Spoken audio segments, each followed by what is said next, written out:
والله ما في موقف بتشوف فيه خذلان بشكل معين من اتجاه معين ومن شخص معين الا وبعده على طول، حتى لو كان اكتر من شخص يعني، الا وبعده على طول ربنا كده يروح باعت لك نموذج او اتنين او ايا كان من ناس تبين لك ان الدنيا لسه بخير. وتعرف من خلال النماذج دي تاكيد مقوله او دعوه اللي دايما بتدعي لك والدتك: روح يا ابن ربنا يوقف لك ولاد الحلال. الناس بتتعامل مع الدعوات دي خلاص ان هي شيء ايه، خلاص شيء اسطمبه، حاجه عاديه، حاجه. لكن لا، انت لو جيت ركزت تلاقي ان كل خذلان او كل خازوق او كل صدمه بيجي بعدها واحد او شخص او حد بيكون تعويض الهي ليك عن الصدمه اللي فاتت دي.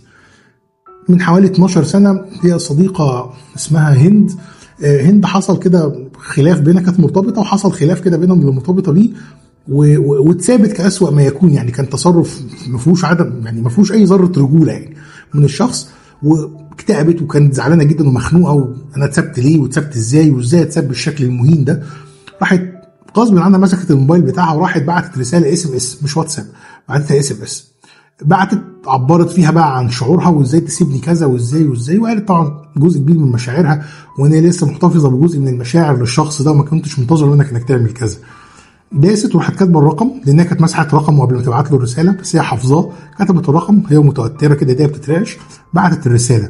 اول ما بعتت الرساله بتبص اكتشفت ان هي عكست اخر رقمين مكان بعض، اتوترت، اتهزت جدا، يعني عيطت بزياده، قعدت تقول طب يا رب ما توصلش، يا رب الرساله ما توصلش، يا رب الرساله ما توصلش. لكن كان المفاجاه ان الرساله وصلت، وجال الاشعار ان هو ايه، ان هي وصلت وكده.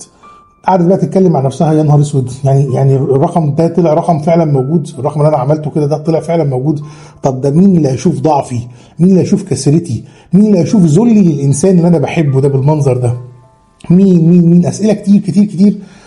طب ممكن حد كمان يستغل اصلا ده، يعني ممكن شخص كمان يروح مستغل ده ويرجع يكلمها بقى ويرجع.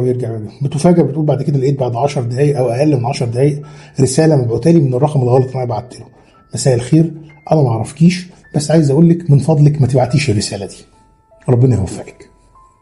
بس وده اول عن اخر، ولا جرب يتصل ولا جرب يعاكس ولا استنى كام يوم بعد كده راح رجع بعت ايه الاخبار، لا خالص. هو بعت الرساله دي وخلاص، وانتهت علاقته تماما بالرقم بتاع هند.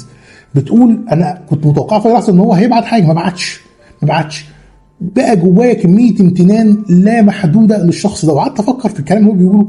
هو قرا رسالتي بشكل محايد، وكأن ربنا بعته ليا عشان ما بعتش الرساله اللي فيها شيء من المذله وشيء من الهدر الكرامه مع الشخص اللي سابني ده. علشان كده بتقول انا حسيت قد ايه ان ربنا مهما كان وجعك ومهما كان حزنك، انك بتحس في لحظه من اللحظات ان هو ربنا بيصالحك على الدنيا بشخص لطيف، بشخص بيصالحك على الدنيا بحد ابن ناس، حد من الناس اللي بقتش موجوده، حد من الناس الكويسين، حد من الناس اللي ربنا لما استجاب لوالدتك لما كانت بتقول لك روح يا ابن ربنا وقف لك ولاد الحلال، بيبقى هو من ولاد الحلال دول. مهما كانت صدمات الخذلان او الوقعات اللي بيتسبب فيها الناس او الدنيا لما كنا فاكرين انهم قريبين او انهم في ايدينا، بتلف الدنيا وبتلاقي ربنا بيبعت لك في نفس التوقيت ناس تانية بيصالحوك على الدنيا، وفيهم كتير جدا منك وشبهك. الدنيا لسه بخير، والجدعان موجودين في كل مكان حوالينا. بعد كل موقف صعب هيظهر لك حد جدع وابن حلال، حتى لو ظهوره كان لحظي، بس الأكيد إن أثره هيكون دائم.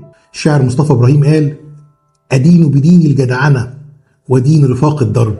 الفيديو ده فرصة إنك تعمل منشن في تعليق لشخص انت شايفه ابن حلال وكان ظهوره في حياتك فارق وكان علامة فارقة وجه بمثابة تعويض من ربنا ليك عن فترات خذلان صعبة مريت بيها. بنشكركم على متابعتكم، شكرا على دعمكم المستمر، بيكم بنكمل وبيكم بنكبر.